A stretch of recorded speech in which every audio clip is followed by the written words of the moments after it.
my name is Jason JROCK Houston, and you are listening to Destroyer40. And tonight our guest is Ace Frehley, bass player Chris Wyse. How you doing tonight, Chris? Excellent. Doing great out here in Hollywood, California before Ace and Company goes out to Florida and we do an East Coast tour. Oh, cool. Now, of course, I thought being that you're a bass player for in Ace Frehley's band, you'd be one of the perfect guys to talk about. And tonight we're talking about the classic 1976 Kiss album, Destroyer. So I got to ask you, Chris, before you played with Ace, were you at all much of a Kiss fan? Oh yeah, definitely. Kiss was one of my, I would say, first bands that impacted me because I was very young. And there was an element of like a superhero rock star, obviously, and the impact on me was huge. And the sound of the band, it wasn't just the visual stuff. It was fun and amazing to have, four characters so strong and individual. But it was also just the way they came together. It was a real big sound, and that stuck with me as a hard rock sort of stamp and almost like staple in my life. Yeah, let me ask you, you made a very good point, because I was going to ask you about that. To many people, I mean, Kiss it's so much more. It's almost like a religion, a lifestyle, so much more than just a rock band. I mean, you made the point that, Kiss has obviously got the visual aspect going as well as, the musical side. Now, when you first got into Kiss, I was curious, what was your first kind of Kiss experience? I mean, how did you discover Kiss? Was it a song you heard? Did you see a picture of a band somewhere? An album cover? Yeah, absolutely. My cousins are just a couple years older than me, and they had been hip to some stuff in their record collection. I remember there was Kiss Alive 1, and that's where I first was exposed to the look and sound of the band. And to me, it was a real dangerous hard rock sound when I heard Kiss Alive 1, and it was more in line with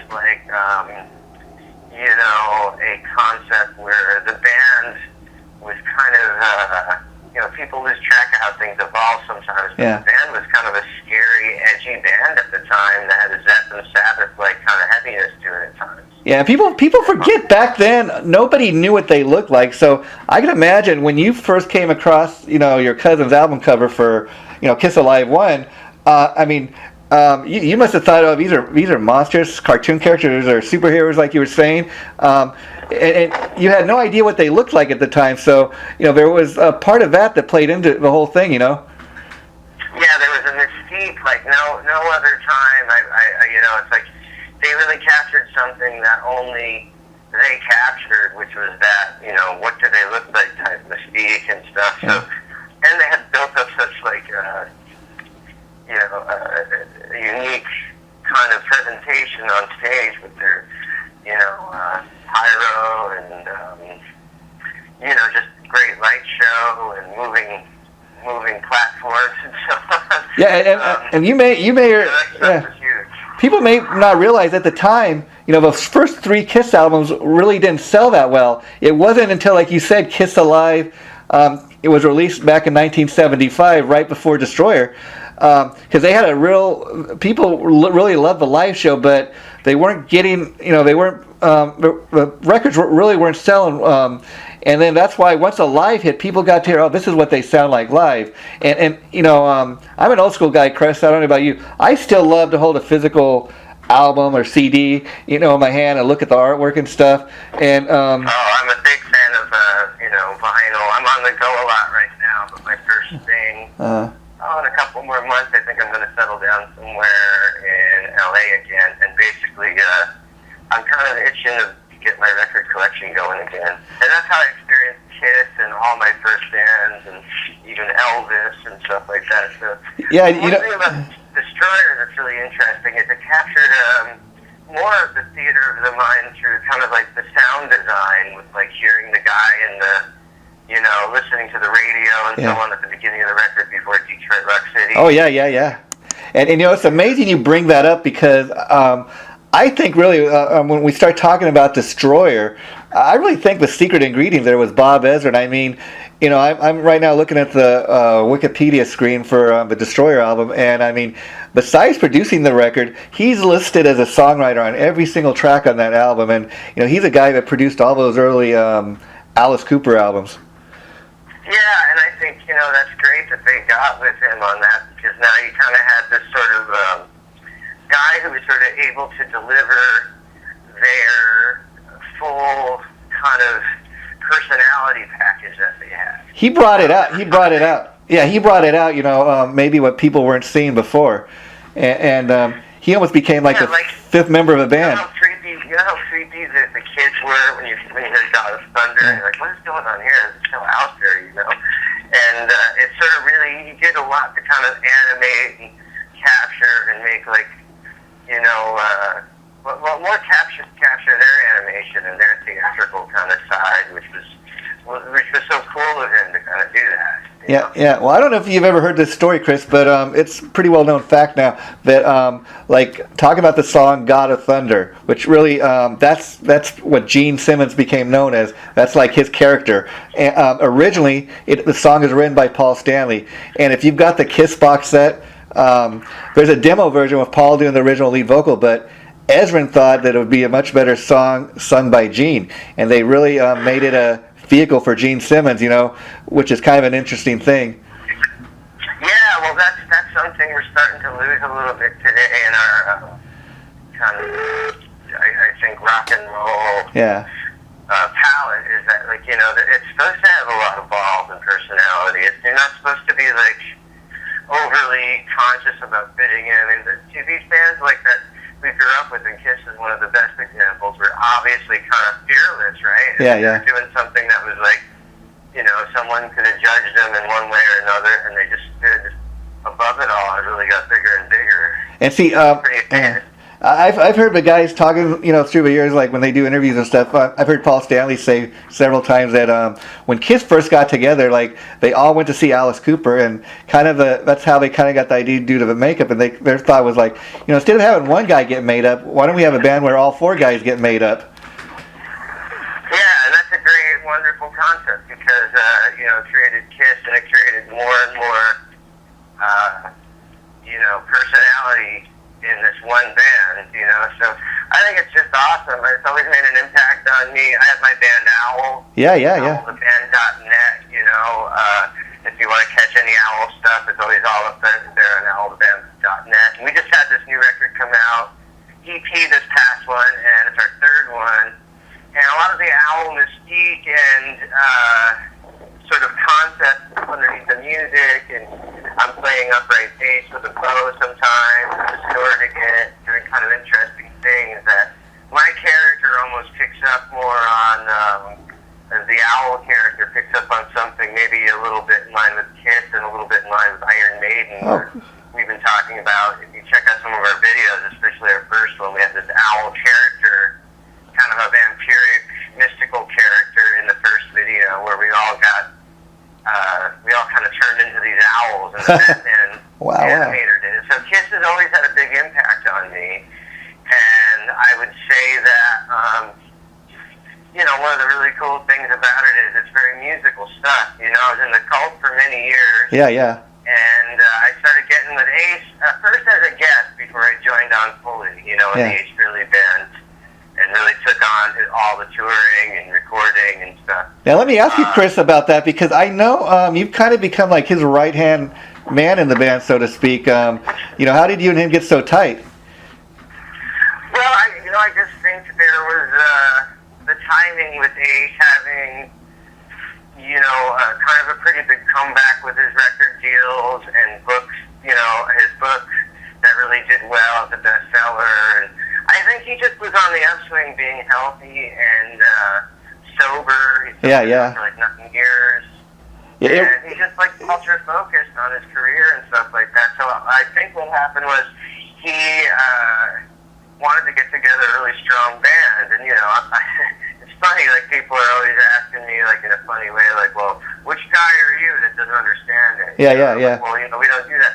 But in a sense, he picked a band that had its own personalities. Just we can't even compare it to Kiss, of course. I can't compare myself to Gene Simmons. Yeah. But in my playing and what I do, I have my own personality. Yeah, of course. Yeah. That I've developed, and so has Richie Scarlett and Scotty, and everyone has their kind of personal kind of sounding sounding voice that's theirs, and it's a really cool band. So, I've just been with Ace, part of this band. He's got a very cool vibe with his band, and I really enjoy being with Scotty and Richie. And I think what's great is we all sort of get flex our muscles a little bit, and I think for the fans that come see the Ace show, the personalities in this band are very strong, and it's fun in a more, in a gang kind of leather jackets way. Yeah. And I really had a lot of fun with that kind of dealing with those guys on stage, because we really do have a blast together. Yeah, I think, Ace in one way is very smart, and he's had several, he's gone through several lineup changes over years in his solo band, but he's always been very smart in surrounding himself with very, guys that are equally gifted, musicians as he is. And it's kind of interesting, you're a guy, like you said, played several years in the Cult, but I think really more people came to know you once you got with the Ace and you got your own band, Al, going, like you said. Yeah, it's so funny, but see, I had good years with the Cult. Of course, yeah. The bass parts and stuff, I really did try and push the envelope respectfully so on the albums I did with them. 10 years with the band and all that. But it was kind of amazing, and one of the big things with Ace was I think I'm just getting, I'm getting the spotlight a lot with the bass solo, and I don't even know what I'm going to do. I just walk out on stage, and some of it's this and that, and I kind of feel that's a great gift. And now let me, nice. And there's a challenge in that, and then there's also rewards, because it's great when the crowd reacts in a certain way. And I get to lead sing, so that's two big things that really kind of distinguish me from the type of work I did with the Cult. But it's all good. They're like apples and oranges. They're such a different sounding bands, and you know what I mean? Well, yeah, I think with the Cult, though, a lot of people kind of see that as Billy and Ian, they're the kind of two mainstays in the band, and they've always had a kind of a revolving door of players. And Ace, I think he's got a very strong band, like you said, right now. And the cool thing is he's the type of guy that he allows each guy to shine the spotlight on them. So I didn't realize you were singing lead in Ace's band. So what songs do you get to sing on? Well, right now my mainstay has been Strange Ways, which is really cool, and I do my bass solo right into Strange Ways. So that's cool, and it gives Ace a break, because he's singing a lot, and he's going to do the guitar solo, and he's soloing in and out of the song. So what we have is a really nice balance. To the fan, not that we're like Kiss at all in the sense, but we are giving the fan a rotating door of this guy sings a couple, maybe this guy sings one, maybe there's some drum bit here, there's a Richie sings a couple, I sing, there's a bass solo, there's a guitar solo, shit's moving around so that people can really kind of, they won't be bored. Yeah. They won't be stuck on one thing all night, Oh, so with the Cult, like I'd say, I was their longest standing bass player ever. And, I'm proud of all that work, but I will admit to you, I play in front of some of my friends that just knew me through the Cult, say, traveling. Yeah. And the avenue of my artistic thing comes out a lot when I get to do a bass solo and I sing, and then Owl too, of course. Yeah. So it's just different avenues that I've been able to take, and I'm so blessed and lucky, I get that. Yeah, and let me ask you, a guy that's been working with Ace for, a number of years now, do you find are you kind of interested seeing how huge the Kiss fan base is? Even take we're talking today, like I said, Chris Wyse, the bass player from Ace Frehley's band. Anytime you have any kind of association with anything that's Kiss related, like in your case, I don't know if you've ever had an opportunity to go to a Kiss convention or appear at a Kiss convention or something like that, but you. It's funny. Richie Scarlett, Scotty and I met up in San Diego for our first round of rehearsals in 2014. When Space Invader came out, and Richie and I had never met, and I heard about him being in the music biz and following all the bands, and I pay attention to all the players for the most part. And, it was cool to get to know him, and he was like, "Oh man, Chris, you're gonna see all this kind of activity." And as soon as a picture or something was posted, it went like wildfire. Yeah. And suddenly it was like Owl Man, and they were calling me Wise Man, and all these things were going all around the Kiss world. And I thought, oh, that's cool, because I actually, I do fit into that kind of mentality of the kids world because I came from it, right? Yeah. And that was going to be my next question. What's it like, we started this interview talking about, you were a kid who first discovered Kiss, in your cousin's album collection, came across Kiss Alive 1. What's it like to go from being a fan, so to speak, to you're now playing some of these these classic Kiss songs in concert with the original guitar player, Yeah, well, it's always been surreal. This experience with Ace might just really top a lot of them.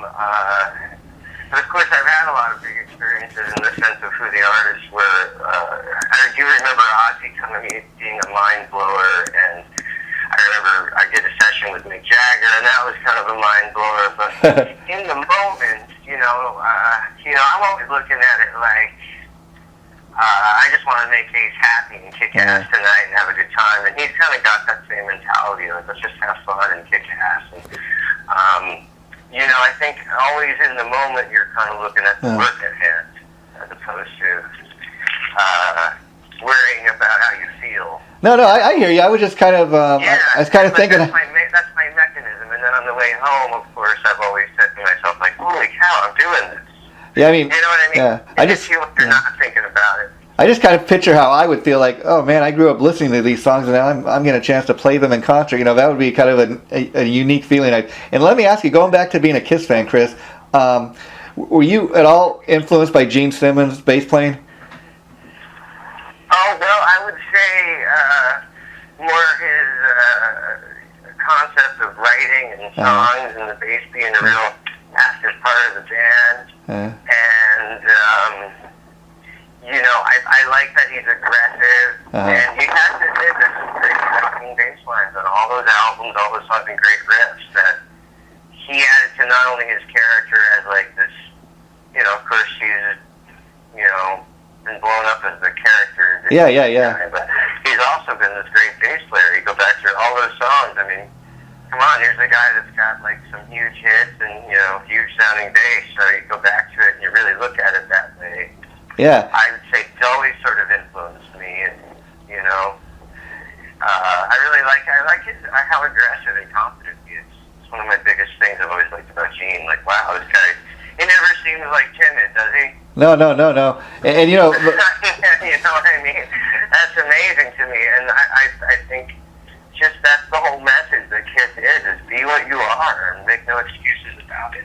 Yeah, and I mean they kind of always have done things by their own set of rules, if you know what I mean. And the interesting thing, looking at going all the way back to 1973 when the band was first formed, I read interviews, I read stuff in some of the books where like you think of Paul Stanley as this iconic frontman, but apparently nobody else wanted to breathe fire. Gene Simmons was like, you need somebody to breathe fire? I'll learn how to do that. And then they even talked so much to the point how in the beginning Paul Stanley used to be, I guess, very timid and shy, and Gene just one day started sticking out his tongue because he was trying to get the photographer's attention, and Paul was kind of getting pissed off. What are you doing? You're in all the pictures. They're snapping. You're the one's getting all your photo taken more than anybody. And he's like, well, I'm getting the photographer's attention. That's why I'm doing what I'm doing. And then the rest of them started to figure that out. Interesting. Well, I mean, again, it's never. It's sometimes becoming who you are, peeling the layers, and understanding that just you are what you are. Yeah. You have to kind of accept it. Yeah, and it's kind of interesting. You were telling me earlier that you're real into vinyl, and how surprised are you, Chris, that vinyl has been kind of making a reassurance, if you know what I mean? Well, I think we're losing touch a little bit. Obviously, when we get so computerized. Yeah. We're losing the kind of day-to-day touching, moving around in a real world. So I think that's something kind of. It almost seems novel to people that didn't grow up with it, right? But again, it's just something very natural. Maybe it'll just always be around. Yeah, and I got to ask you, Beth, remains the band's biggest selling, single. And I was curious, when you heard that song for the first time, what did you think?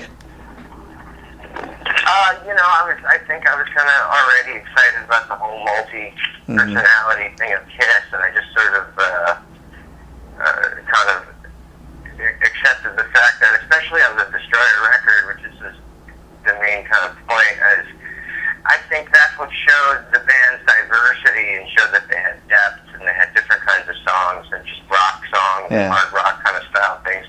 So that was really cool to me, and it made for more of a colorful experience as far as getting into a band. Yeah, and I think, I personally think the reason this album really, is still so relevant 40 years after it was released is the fact that this is Kiss doing what they do best. I mean, for several years, like, Gene and Paul started just writing, separately and stuff, but I think a lot of Kiss's best stuff is when they wrote together and they would do their thing where they would kind of, they would have a co-lead vocal thing on each track, and then they did that again when they started, when they did the Revenge album, several years later, which was also a Ezrin produced project. But I think that's what really makes the album so special. I mean, everybody's talent, like you said, kind of gets to come out.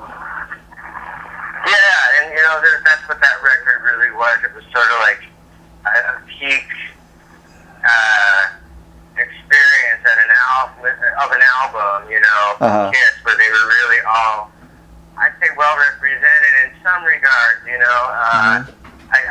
I know there's some controversy about or whatever stories about what happened with Ace, or I don't know if they were.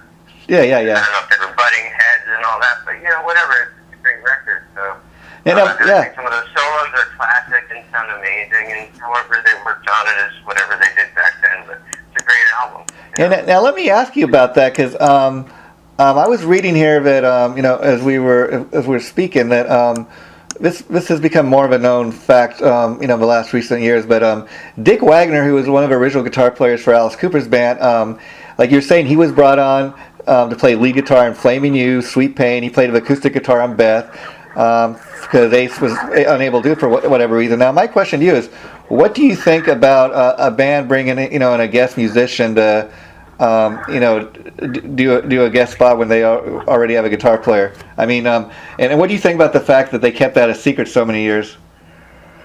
Well, I don't know all the exact details. But I personally kind of would lean towards it might be inconvenient, but you got to get the band on the record. Yeah. I don't know. Once you put so much time into developing that sound and who everyone is, I don't know if I'd be.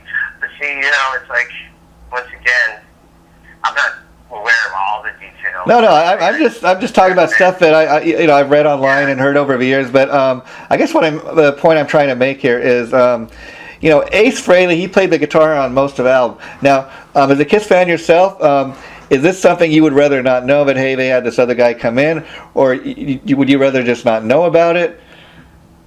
Oh, I don't know. I'd just rather, for me, with any band, you just want to hear the guys that you love in the band. You'd rather hear them than anybody. Okay. And now I'd like to move into, I know, like we said, you're the bass player in Ace Frehley's band these days, and you guys have a new album coming out April 15th, which I'm really excited about, Origins 1, which is a great covers album. Now, do you play bass on every single track on the album, Chris, or do you want to talk about that? Because I've heard that he plays bass. Sure, yeah. He played on 4 of them, and I played on 8 of them, so I did a lot of the record.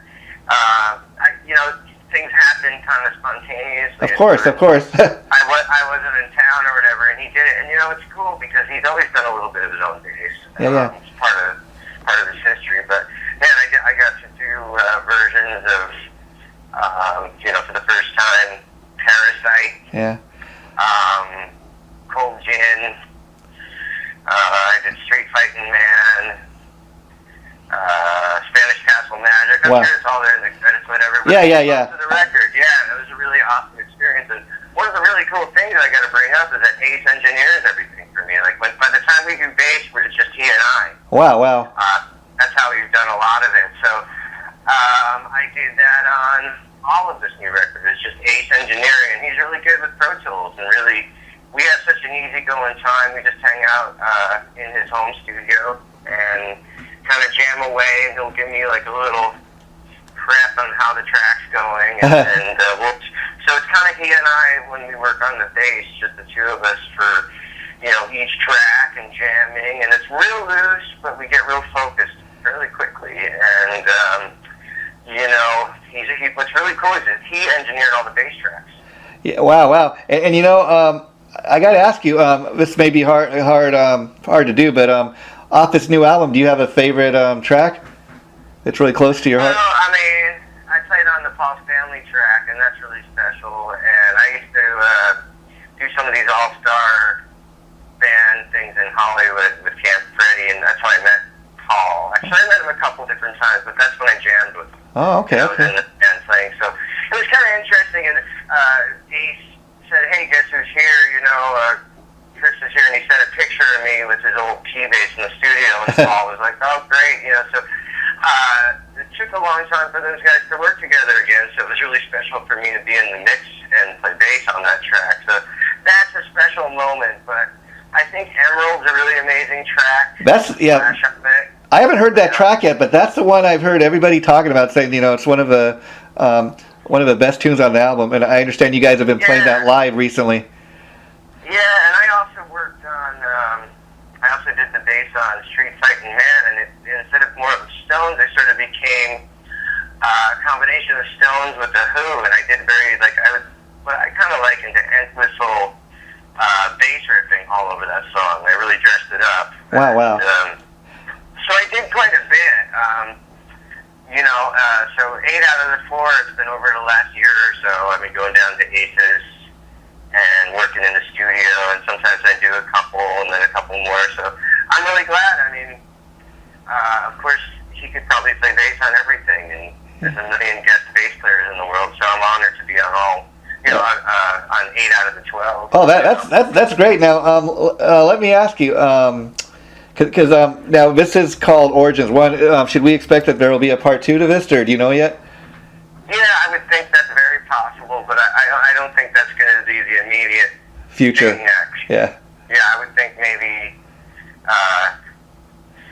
just from our conversations and stuff, that there would probably be, he's writing riffs, and I think he's thinking about original music would be next.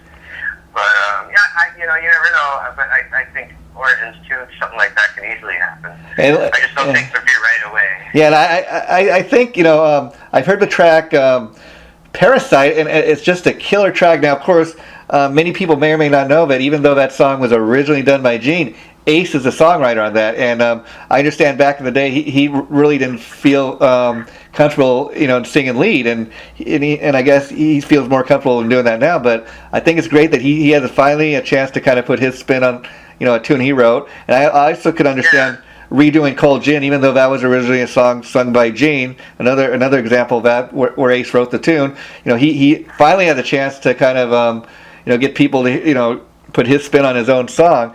And another song I was kind of interested in was you guys covering Rock and Roll Hell, which of course is another great Kiss song off of Creatures of the Night that he didn't even originally play on. Yeah, well, he's given a lot of people a lot to look at and hear, and given them stuff like, he didn't play on that track, so now here he is soloing on it. That's cool, that's cool. That's an example of Ace laying that track down, and maybe I was off to an owl and we were on the road and the Spontaneous came together and he played the bass on it. It sounds great. So, it's totally cool. I think it's a really cool thing that Ace has such a diverse bunch of stuff to draw upon and gives fans interesting recordings and new versions. And, it's really, really pretty deep record, even though when you say covers, you don't think about depth as much. You think about just kind of surface fun. But this really evolved. I watched Ace evolve over the last, year or so working on it, and it's been so fun to be there working on it with him. Well, it's been always fun. I've never left the studio. It's not impossible. I get frustrated with myself with anything because I'm trying to get a better take, but it's always really, he's a very good natural style musician. Yeah, well, I gotta say, the guy, he's got a knack too, as far as doing cover tunes, picking great songs to cover. Like we've been talking, some of these songs are gonna be on the album. I haven't even heard it yet, but like Street Fighting Man, that's what I'm saying. Like, he allowed me to kind of riff out and find some new direction, and he does have a knack for that. And I remember when he did it, he was also open to some of my ideas and things like that, and I thought to myself, what a really cool cat that's so creative still. Listening to me. Yeah. And he doesn't really have to listen to anyone. But I think he's smart in this regard where he can draw upon a lot of really great stuff. Like the live show, you know, different vocalists like Scotty Coogan live, you know. That's a smart move because Scotty kicks ass, you know, and Richie Scarlett kicks ass. And, he's making really good decisions right now, and I'm really proud to be a part of it. Yeah, and the cool thing too, I think, is like you're saying, when you have a band like that.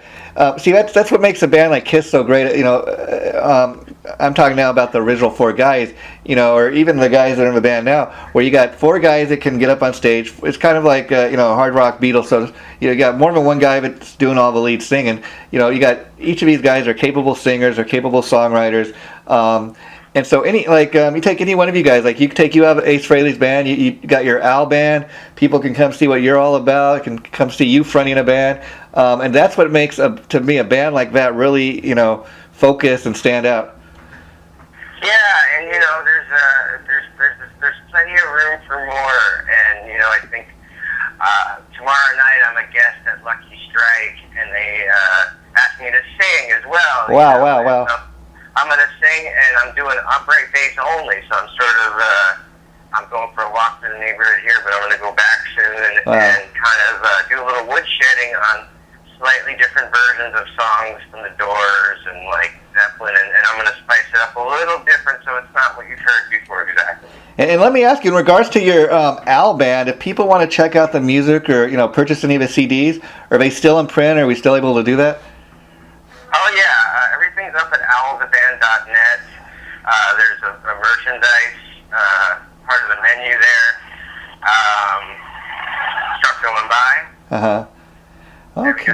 So owltheband.net, and there's also a Facebook. And yeah, we're really active as far as like having really cool merch for each record. And there's been a concept in the band and an undercurrent of some real fun stuff that's very theatrical,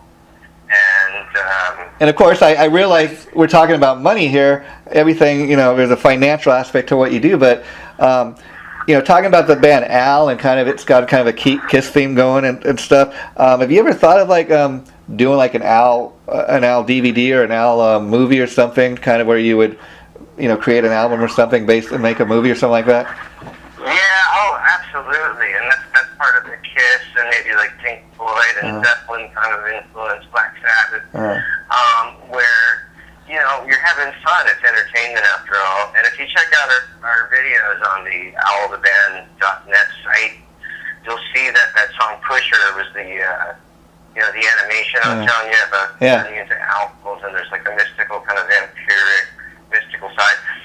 That's what we've been toying with and could easily develop into right around the corner, because we have 3 releases already, so we might see some unique kind of releases. Yeah, because I interviewed you a couple of years ago about the Al band, and I wasn't aware you guys were still doing. So I'm glad to hear that. Maybe we can you know, do a separate interview down the line. I'd like to really talk more about that. But I got to ask you, you know, being that I kind of take it that you being the bass player in Ace's band kind of priority number 1, and then everything else kind of comes after that, which is kind of smart, because like you get a chance to get your own music out there. You're playing with the Ace, people know you from that, and it's a cool thing, I think.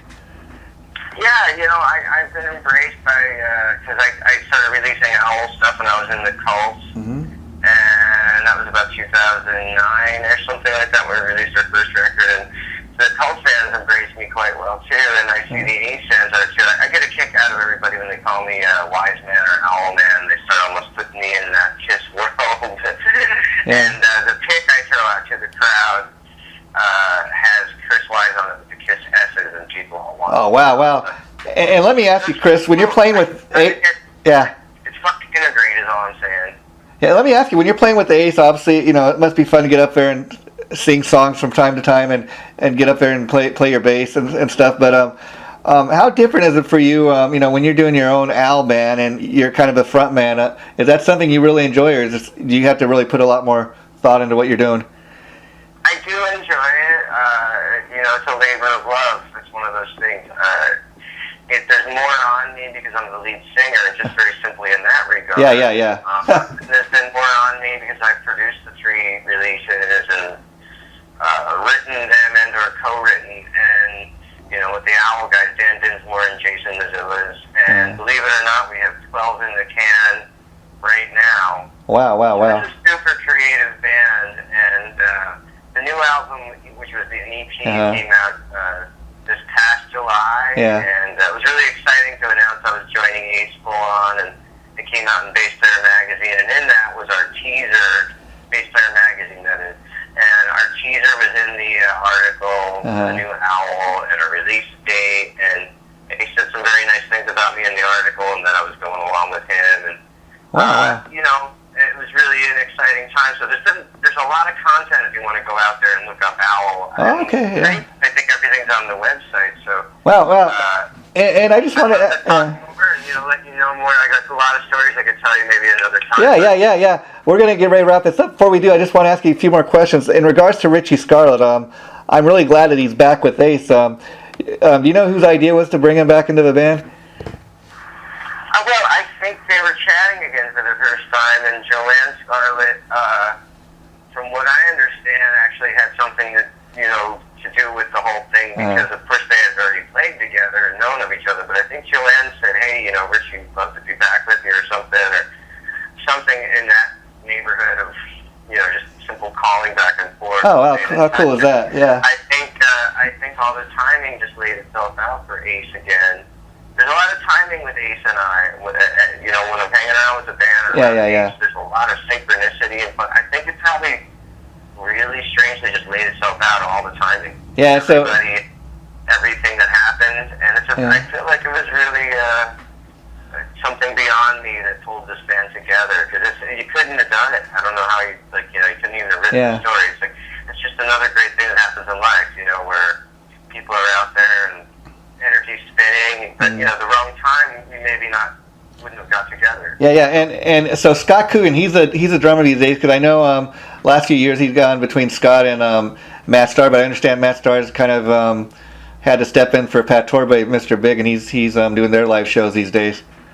Yeah. Oh, well, it's funny, because I did some of Space Invader, and I had it in my head that Matt was going to be the live guy, but it all changed. And so I've been touring the live band, and Scotty's on, I'd say, I don't know, 75 or 80% of the new record, and Matt's maybe on, out of the 12, on 2. So Matt does make an appearance, and I really love Matt. He's a great guy. I've continued to stay in touch with him, and but Scotty's the live guy, and that's just how the availability and all that laid itself out. And Scotty is just a wild animal that's sophisticated.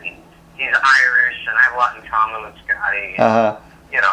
Once again, this band has a lot of muscle to flex, but yet we work so well together. We're very respectful of Ace and his situations, and each of us individually. So all I can tell you is I can't quite explain what happened, but I'm really happy to be here. That's great. And the last thing I'm going to say is I really want to urge people April 15th to go out and get the new Ace Frehley album, Origins Volume 1, because I have not had a chance to hear the whole thing, but I've been impressed with a few things I've heard. And I mean, like we were talking earlier, Ace just has a knack for picking great cover tunes. I'm not even talking about his guitar playing. I mean, but when I heard that Cream song, I thought, man, vocally, I never would have thought he'd be able to do a tune like that, but it really stands out. And Parasite as well, I think, man, just totally amazes me. Well, everyone's in for a real treat, because as a record as a whole, I'm really, really, really proud of, and Ace is just continuously, making cool moves, and we're just building this band up in this part of his career. Yeah, and let me just give you a real quick suggestion there, Chris. If you guys ever do drop Origins too, I'd really like to plant the idea. Maybe you guys or suggest to Ace maybe redoing Strange Ways. I think because that's another great tune that he wrote, and I think it'd be great if we got a new recording either with you or him. Maybe doing like a duet type thing. Yeah. Oh well, that would be a huge cool thing too.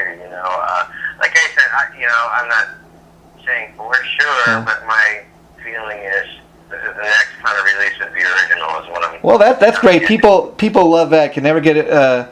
Can never complain about any new Ace music. And I just want to say, come April 15th, people, I'm going. last day to file your taxes and go and get the new Ace Frehley album. Yeah, I got to tell you, I'm really proud of this work. You know, even the couple that Ace did on the bass, of course, it doesn't matter to me. I like the whole thing. I'm really proud to be a part of the whole thing. But again, the band's out there touring, and there's going to be more to come over the summer, from what I understand. So you guys out there in the greater America, outside of Hollywood here, I'm coming with the band to see you.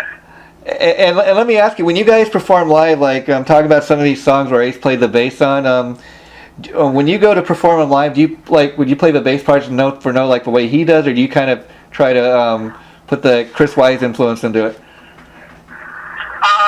Well, I'm playing I can't remember all the different songs we played now, but I think Will Lee played bass on some of the big solo records, right? But I'm sure it was a lot of Ace's ideas. So the thing is to capture the essence of the song. There you go. And I'm doing a lot of Gene's playing, and I'm doing stuff back when Ace had different lineups. Yeah. I think there's an intent involved, and Ace gives me a lot of trust, and what I did on the last records was just very intuitive and off the top of my head. So there's a good trust and the chemistry there between he and I. So we have a big sound together. I remember when we first played together on the DVD that he put out a few years back. That's when I first jammed with him and met him and worked with him. And I could tell just the drummer, he and I, the trio, we had a huge, massive chemistry and sound. And we kind of just trusted that from the get-go. Wow, well, Chris, once again, it's been such a pleasure talking to you. I really hope you keep in touch with me, and we can do this again. But this is... yeah, thanks so much. And, we'll talk again if you'd like. I have more... There's other exciting things coming up. Oh, of course. And, of course, you guys have been listening to... It's a real treat for me, too, because I'm doing a little upright bass, so I haven't done Owl in a while. So there's all kinds of things going on. Lucky Strike, and I'm singing, playing upright bass. So, I look share more with you when we catch up about some more stuff. Okay, well, I'm going to let you go, like I said, because I know you got practice for tomorrow night. But once again, you guys have been listening to Destroyer40. My name is Jason JROCK Houston, and our special guest tonight has been Chris Wyse, the bass player from Ace Frehley's solo band, and he's got his own band where he's the lead singer and bass player called Al. Thanks so much, Chris, and I'll be in touch. Thanks so much, my friend. Thanks, Jason. Have a great night, buddy. You too, buddy. Bye-bye.